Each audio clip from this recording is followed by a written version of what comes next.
உலக தமிழர்களுக்கு வணக்கம். தேர்தல் முடிஞ்சு போயிடுச்சு, ரிசல்ட்டு எல்லாமே வந்துருச்சு. ஆனால் அடிதடி கலைவரம் அப்படிங்கிறது ஆரம்பிச்சிருச்சு. வழக்கம் போல் நம்ம திராவிட மாடல் ஆட்சியில் 200 ரூபா கொத்தடிங்களோட உச்சகட்ட ஆணவ திமிர் அப்படிங்கிறதும் ஒரு பக்கம் நடந்துக்கிட்டு இருக்கு. இதில் முக்கியமான விஷயம் பார்த்தீங்கன்னா, இந்த ஊப்பிங்களை விட்டுருங்க, பின்னாடி வச்சு வெளுத்துக்குவோம். 200 ரூபா தானே எங்கே போட போகிறாங்க, போட்டு அடிச்சுக்குவோம் மெதுவாக. இதில் அண்ணாமலை இந்த ஊப்பிங்களை விட ரொம்ப திமிர் அதிகமாகிடுச்சு. ஒரு பெரிய ஆளுமை, ஒரு மனசுக்குள்ள எம்ஜிஆர்னு நினப்பு. அதாவது அதிமுக இனி எந்த காலகட்டத்திலையும் அண்ணாமலை பிஜேபி தலைவராக இருக்கிற வரைக்கும் கூட்டணி கிடையாதான். நாளைக்கு எடப்பாடி பழனிசாமி அவர்கள் பிஜேபியோட கூட்டணின்னு ஒரு வார்த்தை சொன்னார்னு வச்சுக்க, இன்றைக்கே அண்ணாமலையை துரத்தி விட்ருவாங்க. பிஜேபியோட வரலாறு தான். சும்மா இங்கே ஊழவுதாரெலாம் விட்டுட்டு இருக்கக்கூடாது. ஆனால் அது வேண்டாம், சனியம் போனதாகவே இருக்கட்டும் அப்படின்னு தான் அதிமுகவினர் நினைக்கிறாங்க. இதில் எஸ்பி வேலுமணி என்ன சொல்கிறாரு, நாங்கள் பிஜேபியோட கூட்டணி வச்சுருந்தோம் அப்படின்னா 30 தொகுதிக்கு மேலே ஜெயிச்சிருப்போம், அண்ணாமலை தான் இந்த கூட்டணியை உடச்சி விட்டாருன்னு. எஸ்பி வேலுமணிக்கு இது தேவையா அப்படின்னு இன்றைக்கி அதிமுகவினரே எஸ்பி வேலுமணியை காரி துப்ப ஆரம்பிச்சிட்டாங்க. நீ எல்லாம் கொங்கு மண்டல தளபதினு பேசாத, போய் களத்தில் வேலை செய்யானா 3ஆவது இடத்துக்கு பேச்சு பேசுகிற, அவன் பிஜேபியை விட்டு வெளில சந்தோஷம் நினச்சிக்கிட்டு இருக்கா, நீ இப்போ கூப்பிட்டு கத்திட்டு கிடக்கிற அப்படின்னு. மறுபக்கம் தமிழிசை சவுந்தரராஜன் சகோதரி, இவங்க மேலே எப்போவுமே எனக்கு ஒரு தனி மரியாதை அப்படிங்கிறது இருக்குது. பிஜேபியில் சேற்றில் முளைத்த செந்தாமரை அப்படிங்கிற மாதிரி கூட இவங்கள சொல்லலாம். நேற்று பார்த்திங்கன்னா ரொம்ப மனசு உடைஞ்சு ஒரு பேட்டி கொடுத்துருந்தாங்க. இவங்க இந்த கூட்டணி தொடர்பாக சொல்லும்போது என்ன சொன்னாங்கன்னா, அதிமுகவும் பிஜேபியும் கூட்டணி அமைச்சிருந்தா ஜெயிச்சிருக்கலாம் அப்படின்னு தான் சொன்னாங்க. அண்ணாமலையோட கருத்துக்கு நேர் எதிரான கருத்து அப்படிங்கிறத இவங்க சொல்லியிருக்காங்க. இதில் ஒரு பக்கம் அண்ணாமலைக்கும் தமிழிசை அவர்களுக்குமான மோதல் அப்படிங்கிறது ரொம்ப உச்சத்தில் போயிட்டுருக்கு. அது தொடர்பாகவும் பேசுவோம். அதில் பேசின வார்த்தையிலேயே இந்த 200 ரூபா எடுப்புங்களை வச்சு வெளுத்து விட்டாங்க பாருங்கள். ஐ லைக் இட், ரொம்பவே பிடிச்சிருந்தது எனக்கு. அதாவது பேசாமல் கவர்னராகவே இருந்திருக்கலாம், இங்கே தோற்று போயிட்டேன் அப்படின்னு நம்ம கொத்தடிமைகள், இணைய கொத்தடிமைகள் எல்லாமே போஸ்ட் மேலே போஸ்ட்டு போட, அக்கா உருவ கேலி பண்ணுறது, பரட்டை, கருவாச்சி, கருவாடுங்க. அப்புறம் தலைவனை மாதிரி தானே தொண்டனும் இருப்பான். கருணாநிதி என்ன யோகேஷிகா முனியா, காமராஜரை பார்த்து எருமை தோலன்னு சொன்ன ஆள் தானே. அந்த ஆள் வழியில் வந்தவங்க அப்புறம் இப்படி தானே இருப்பாங்க. அதனால் அவங்கள்ட்ட பெருசாக எதிர்பார்க்க முடியாது. ஆனால் இந்த அக்கா சூப்பராக ஒரு பதில் சொன்னாங்க. பரட்டையாக இருந்தாலும் என்னோட மசுறு ஒரிஜினல்ரா, உங்கள் தலைவன் மாதிரி நான் டோப்பாக வச்சுக்கிட்டு அலையிலன்னு அர்த்தம் இருக்குது. பரட்டையாக இருந்தாலும் ஒரிஜினல், உங்களாட்டம் நாங்கள் விக்காடாக வச்சுக்கிட்டு அலையிறோம், வெக்கங்கெட்டவனுங்களா அப்படின்னு சொல்லிட்டு காரி துப்புனாங்க அப்படின்னு கூட சொல்லிட முடியாது. அதை விட கேவலமான வார்த்தை எதாக இருந்தால் சொல்லிக்கலாம். இனிமேல் பரட்டைன்னு பேசுவீங்க, பரட்டையாக இருந்தாலும் ஒரிஜினல்ரா வெண்ணைகளா அப்படின்ட்டாங்க. அதை நான் ரொம்பவே ரசித்தேன். அதோட நான் கவர்னராக இருக்கணுமா பிஜேபியில் இருக்கணுமா அப்படிங்கிறது என் இஷ்டம், நான் எல்லா அதிகாரத்தையும் பார்த்துட்டேன், நீங்கள் இன்னும் 200 ரூபாயிலே தாண்டா நிற்கிறீங்க அப்படின்னு சொல்லாமல் சொல்லி காரி துப்பிட்டாங்க அப்படிங்கிறதும் ஒரு சந்தோஷத்தை கொடுத்துச்சு அந்த பேட்டி எனக்கு. இது எல்லாமே இருக்கட்டும், இது எல்லா விஷயம் தொடர்பாகவும் நம்ம விரிவாக பேசுவோம். அதுக்கு முன்னாடி வழக்கம் போல் நம்மளோட விளம்பர வருமானத்துக்காக ஒரு விளம்பரம். சர்வேவல் ஃபவுண்டேஷன் மதுபோதை மீட்பு மையம் ஊட்டி மாதிரியான குழு பிரதேசத்தில் நல்ல சிகிச்சை, நல்ல யோகா உள்ளிட்ட பயிற்சிகள், மருந்து மாத்திரைகள், அறுசுவை உணவுகள் கொடுத்து போதை பழக்கத்திலேருந்து மீட்டெடுக்கக்கூடிய ஒரு அமைப்பு. நிறைய பேர் மீண்டிருக்காங்க. உங்களுடைய நண்பர்கள் உறவுகள் யாராவது மதுபோதைக்கு அடிமையாக இருந்தால் அவங்கள மீட்டெடுக்கிறதுக்கு இந்த நம்பரை தொடர்பு கொள்ளுங்கள். சரி, இப்போ விஷயத்துக்கு வருவோம்.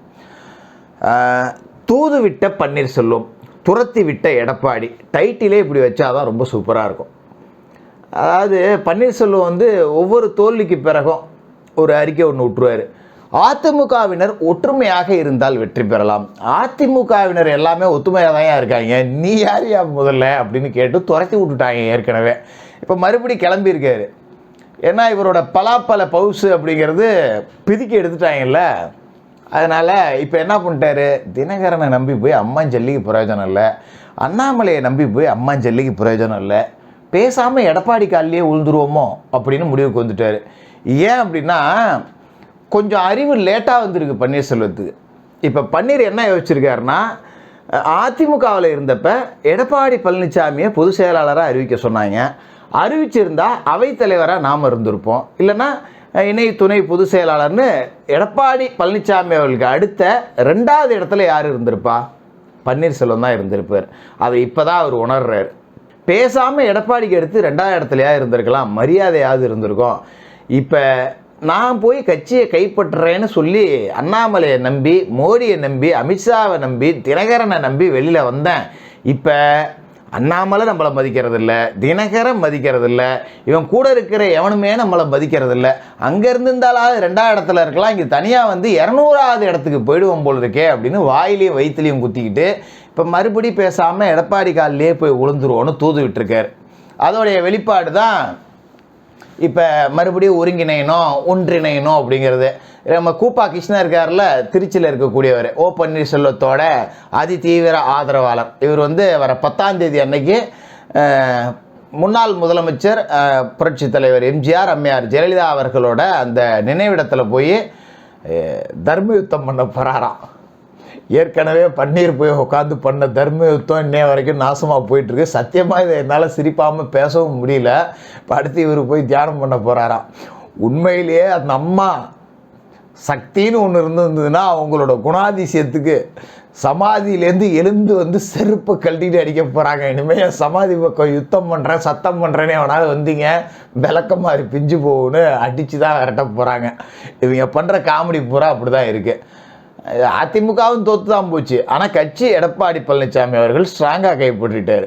இப்போ பன்னீருக்கு ஒன்றும் புரியல. தினகரனுக்காவது அமமுகன்னு ஒரு கட்சி இருக்க, நான் என்னன்னு சொல்லிட்டு வெளியில் அலையிறது. அதிமுகன்னு சொன்னால் தேர்தல் ஆணையத்தில் வேட்டியே கட்டக்கூடாதுன்ட்டாங்க, கொடியவும் பயன்படுத்தக்கூடாதுன்ட்டாங்க.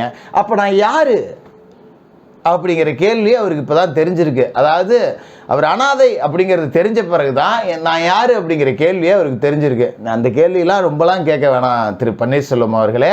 நீங்கள் ஒரு அரசியல் அனாதை, நீங்கள் யார் அப்படிங்கிற கேள்விக்கு அதுதான் இப்போதைய பதில். அதனால் இவர் தூதுக்கு இதெல்லாம் விட்டு பார்த்து துரத்தி விட்டாங்க.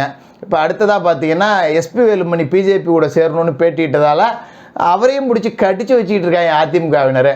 ஒரு பன்னீர்செல்வம் தான் அதிமுக உள்ள இருக்காருன்னு நினச்சோம், ஊருக்கு ஒரு பன்னீர்செல்வம் இருப்பான் போல இருக்குது. இவனுங்களை எல்லாத்தையுமே அடித்து விரட்டாதாண்டா கட்சி உருப்பிடும் அப்படிங்கிற மனநிலைக்கு அதிமுக தொண்டர்கள் வந்திருக்காங்க. அடுத்தடுத்து இந்த விவகாரத்தில் என்ன நடக்கணும்னு பார்ப்போம். மறுபடியும் அண்ணாமலைக்கு வருவோம். இவர் தான் தமிழ்நாட்டோட பெரிய ஆளுமை அப்படின்னு பேசக்கூடிய, தனக்குத்தானே பேசியக்கூடிய நபர். ஆனால் கோவையிலேயே தோல்வியை சந்திச்சிட்டாரு. இருந்தாலும் தமிழ்நாட்டில் பிஜேபியை அண்ணாமலை வளர்த்துருக்காரா அப்படின்னா உண்மைதான். எப்படி வளர்த்துருக்காரு அப்படின்னா, கூட்டணி சேர்ற கட்சிகளை பூரா அழிச்சு அவனோட சுரண்டி திங்கிறது. இதான் இந்தியா ஃபுல்லாக பிஜேபி பண்ணிட்டு இருக்காங்க. அதை அண்ணாமலையும் பண்ணுறாரு. அதிமுகவோட கூட்டணியில் இருந்தப்போ அதிமுகவுக்கு கெட்ட பேரை ஏற்படுத்தி கொஞ்சம் சுரண்டி அங்கேருந்து ஆளுங்களை எடுத்துக்கிறது. இப்போ பாமகவை அழித்து முடிச்சாச்சு. அடுத்ததாக தினகரனை அழித்து முடிச்சாச்சு. தினகரனுக்கு அழியறதுக்கு இன்னும் மிச்சம் இல்லை, ஏற்கனவே அழிஞ்சு போன கேஸ் தான் அது. இல்லாட்டி அழிஞ்சவன் அண்ணனோட போனால் என்ன, தம்பியோட போனால் என்னங்கிற மாதிரி அண்ணாமலையோட போய் சுத்தமாக நட்டமாகி தினகரன் தெருவுக்கு வந்துட்டார். அடுத்ததாக பன்னீர்செல்வம் சாட்சாத்து ஏற்கனவே சொல்லிட்டு அரசியல் அனாதைன்னு அவர் அனாதையாக்கின முக்கியமான பங்கு அப்படிங்கிறது அண்ணாமலைக்கு தான் இருக்குது. இப்போ அண்ணாமலையும் அரசியலில் அனாதையாக போகிறார். அதுதான் நடக்க போகுது. திரு தமிழிசை சவுந்தரராஜன் அவர்கள் அண்ணாமலைக்கு கடுமையான ஒரு எச்சரிக்கை அப்படிங்கிறத கொடுத்துருக்காங்க.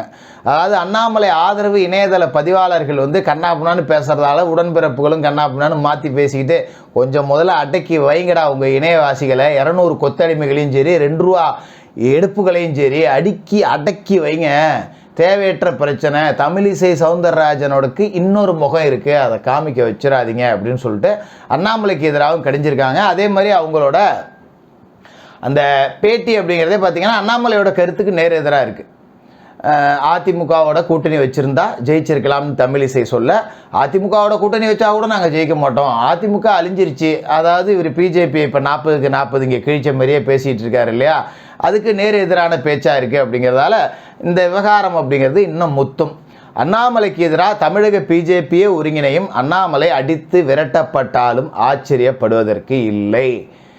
மிஞ்சி போனால் பிஜேபி ஆட்சி அமைச்ச பிறகு ஏதாவது ஒரு ஸ்டேட்டில் கொண்டு போய் தம்பி ஒரு ஓரமாக கவர்னராக கொஞ்ச நாளைக்கு இருந்துட்டு அப்படியே ஓய்வு எடுத்துக்கப்பா அப்படின்னு சொல்லி விரட்டி விட்ருவாங்க. இதான் நடக்க போகுது அப்படின்னு நினைக்கிறேன். இதுதான் அப்படிங்கிறது போயிட்டுருக்கு.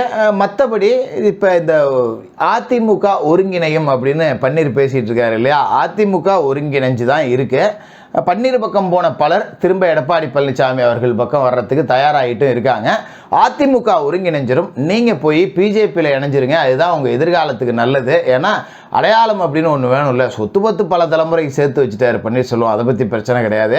இருந்தாலும் நீ யார் அப்படின்னு கேட்டால் கேள்வி கேட்கறதுக்கு பதில் சொல்கிறதுக்கு வசதியாக இருக்கும்ல. நான் பிஜேபியில் இருக்கேன், பிஜேபியில் இந்த பொறுப்பில் இருக்கேன் அப்படின்னு ஏதாவது ஒன்று சொல்லிக்கிறதுக்கு வசதியாக இருக்கும்ல. சும்மா நான் யார் அப்படின்னு கேட்குறவங்களுக்கு ஒன்றுமே சொல்ல முடியும். இப்போ தினகரனை போய் கேட்டிங்கன்னா நான் அமமுக தலைவர் அப்படின்ட்டுருவார். பன்னீர் என்னன்னு சொல்லுவார்? நானாங்க தேர்தல் ஆணையத்துக்கு மனு போட்டுக்கிட்டு, ஹைகோர்ட்டுக்கு மனு போட்டுக்கிட்டு, எல்லா இடத்துலையும் தர்ம அடி வாங்கிக்கிட்டு, தர்மயுத்தம்னு ஒன்றை நடத்தி தெருவுக்கு பல பேரை கொண்டாந்து கிளைமேக்ஸில் நானும் தெருவுக்கு வந்துட்டேன், அதுதான் நான் அப்படின்னு தான் பன்னீரால் சொல்லிக்க முடியும். அந்த நிலைமை வேண்டாம், நல்லபடியாக பிஜேபிக்கு போய் சேர்ந்துருங்க ஐயா அப்படின்னு கேட்டுக்கிட்டு இந்த வீடியோவை நிறைவு செய்கிறேன்.